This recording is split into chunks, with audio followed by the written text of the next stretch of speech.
Assalamualaikum warahmatullahi wabarakatuh. Sampurasun baraya, sampurasun orang Sunda, Sunda mangprang. Ayo orang wujudkeun deui, ayo orang budayakeun di bahasa Sunda jeung budaya Sundana. Sateacana kuring ti sapara kanca ngucapkeun turut berduka cita atas meninggalnya Bapak B.J. Habibie, mantan presiden. Mungkin jasad beliau sudah tidak ada, tapi ilmu yang ditinggalkan masih bermanfaat untuk kita semua. Dan mudah-mudahan beliau ditempatkan di tempat yang paling sempurna. Amin ya Allah ya Rabbal alamin. Mulai. Oke. Jadi kieu da. Ayeuna nu bakal dibahas nyata tentang motivasi hirup. Jadi lamun maneh dek ngeluh, nah maneh teh era kudu leuwih ripuh. Lamun maneh ngeluh tentang capek gawe, nah maneh teh era kudu can baroga gawe. Tempodak euy, di luaran teh loba keneh pengangguran. Dikala maneh capek gawe, ingat batur mah hese nangan gawe teh. Maneh karek capek nangan gawe, karek capek gawe.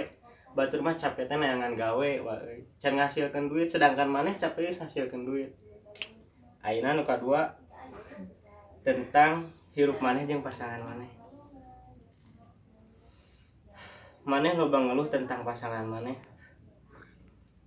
Nah maneh teh era kudu jomblo. Bisa. Si eta tara ngeluh tentang kejombloanana kusabab teu boga pasangan, tapi maneh nu geus boga pasangan masih keneh ngeluh ku pasangan maneh.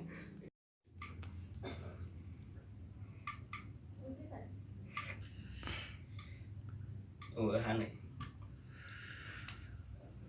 Si goblok geus. Oke sebentar. Ikutan lagi. Itu mana?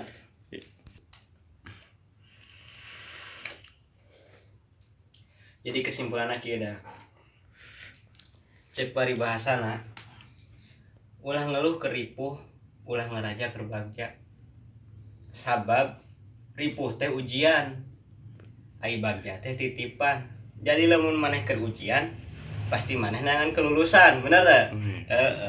Jadi lamun keur diuji, keur ripuh maneh. Sangkan menang kelulusan maneh kudu sabar dina eta, ikhtiar, tawakal. Sedangkan lamun geus bagja, ulah poho karena proses maneh keur bangsa diujina gitu. Sakitu dah. Wassalam.